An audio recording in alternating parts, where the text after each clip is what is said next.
Hi. നമ്മളിപ്പോൾ ഈ ഒരുങ്ങിക്കെട്ടി നിൽക്കുന്നത് നാട്ടിൽ പോകാൻ വേണ്ടിയിട്ടാണ്. കുറച്ച് ദിവസത്തിന് ഇനി ബാംഗ്ലൂരിനോട് ടാറ്റാ ബൈ ബൈ എല്ലാം പറഞ്ഞ് നമ്മൾ നേരെ നാട്ടിലോട്ട് പോവാണ്. അങ്ങനെ ക്യാമറയുടെ മുന്നിൽ നിന്ന് കുറച്ച് പട്ടിഷോയിൽ ഇറക്കിക്കൊണ്ടിരുന്നപ്പോഴത്തേനാണ് കൈ നോക്കിയപ്പോൾ കയ്യിൽ വാച്ച് കിട്ടിയില്ല എന്ന് മനസ്സിലാക്കി. ഓടിപ്പോയി വാച്ചും എടുത്ത് കെട്ടി നമ്മൾ ഇനി നേരെ ഇവിടെ നിന്ന് ഇറങ്ങാം. ബസ് സ്റ്റാൻഡിലോട്ട് കുറച്ച് നടക്കാനുണ്ടേ. അപ്പോൾ കൈ കിട്ടിയ ബാഗെല്ലാം എടുത്ത് തൊള്ളയിലിട്ട് നേരെ ബസ് സ്റ്റാൻഡിലോട്ട് നടന്നു. ബസ് സ്റ്റാൻഡിൽ ചെന്നപ്പോൾ ഞാൻ ക്രോസ് ചെയ്യാൻ നിന്ന സമയത്ത് നല്ല തിരക്കുണ്ടായിരുന്നു. ഇപ്പോൾ വലിയ കുഴപ്പമില്ല. അങ്ങനെ ബസ് വന്നപ്പോഴത്തേനും നമ്മൾ നേരെ ബസ്സിൽ കയറി. ഞാൻ കയറിയ സമയത്ത് ബസ്സിൽ നല്ല തിരക്കായിരുന്നു. കുറച്ച് കഴിഞ്ഞപ്പോൾ ഇരുന്നിക്കാൻ സീറ്റ് കിട്ടി. അപ്പം ഞാൻ പോയി ഇരുന്നു. നമ്മൾ വെട്ടവും വെളിച്ചമുള്ളപ്പോഴത്തേനായിരുന്നു ബസ്സിൽ കയറിയത്.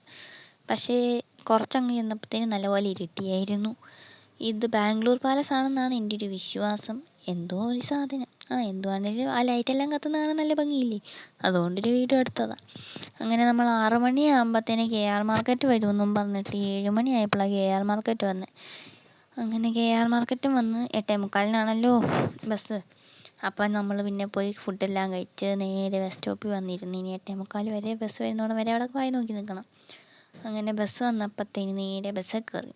അങ്ങനെ നമ്മൾ നേരെ ബസ്സിലൊക്കെ കയറി സീറ്റൊക്കെ കണ്ടുപിടിച്ച് സീറ്റിലിരുന്ന്. എനിക്ക് ലോവർ ബർത്തായിരുന്നു, 3-ാമത്തെ സീറ്റ് നമ്പറായിരുന്നു എനിക്ക് കിട്ടിയത്. അങ്ങനെ കുറച്ച് നേരം ബസ്സിനകത്ത് തന്നെ ഇരുന്ന് കുറേ പേര് അങ്ങോട്ടും ഇങ്ങോട്ടും പോകുന്നവരൊക്കെ വായി നോക്കി ആരുണ്ടൊക്കെയോ കയറുമെന്ന് എന്താണ്ടൊക്കെയോ പറയുന്നുണ്ടായിരുന്നു. അതെല്ലാം നോക്കിയിരുന്നു. അത് കഴിഞ്ഞപ്പോഴത്തേന് നമ്മൾ ഒരു 7up വാങ്ങിയിട്ടുണ്ടായിരുന്നു. അതും എടുത്ത് പൊട്ടിച്ച് കുടിക്കാനുള്ള ശ്രമത്തിൽ പൊട്ടിച്ചു. പക്ഷേ അതിനകത്ത് ഗ്യാസ് തങ്ങി നിന്നതും കൊണ്ട് വെള്ളം മൊത്തം എൻ്റെ കയ്യിൽ കൂടെ ദേഹത്തൂടെ എല്ലാം ഒലിച്ചു. അങ്ങനെ ഞാനാണെങ്കിൽ സിനിമയൊക്കെ കണ്ട് ഇരുന്ന്. അങ്ങനെ ഒരു ഉറക്കമൊക്കെ ഉറങ്ങി എണീറ്റ് കഴിഞ്ഞപ്പോഴത്തേന് നേരെ രാവിലെ കണ്ണ് തുറന്ന് നോക്കുമ്പോൾ തേനി എത്തിയിരുന്നു.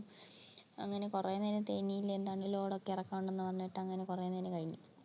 അങ്ങനെ പിന്നെ പോകുന്ന വഴിയിലെല്ലാം പൂവിൻ്റെയും കാടിൻ്റെയും മേടിൻ്റെയും ഒക്കെ വീഡിയോ എടുത്ത് ഞാൻ അങ്ങനെ ഇങ്ങനെ ഇരുന്നു. അങ്ങനെ കുറേ കഴിഞ്ഞപ്പോൾ നമ്മൾ കമ്പം വന്നു. കമ്പത്തുനിന്ന് ഞാൻ ഈ തവണ വന്നപ്പോൾ കുറച്ച് താമസിച്ചെങ്കിലും നമുക്ക് കമ്പത്തുനിന്ന് തിരിച്ചു പോകാനുള്ള നമ്മളൊക്കെ വീടിൻ്റെ അങ്ങോട്ട് വരാനുള്ള ബസ് 10 മണിക്കേ ഉണ്ടായിരുന്നുള്ളൂ. അങ്ങനെ ബസ്സിൽ കയറി. പിന്നെ നമ്മൾ വളവും ചെരിവും എല്ലാം ചെരിഞ്ഞ് അങ്ങനെ വീട്ടിലോട്ട് പോയി. അപ്പോൾ ഇന്നത്തെ വീഡിയോ ഇത്രയേ ഉള്ളൂ. വീഡിയോ ഇഷ്ടപ്പെട്ടാൽ ലൈക്ക് ചെയ്യാനും ഷെയർ ചെയ്യാനും സബ്സ്ക്രൈബ് ചെയ്യാനും ഫോളോ ചെയ്യാനും മറക്കല്ലേ. ബായ്.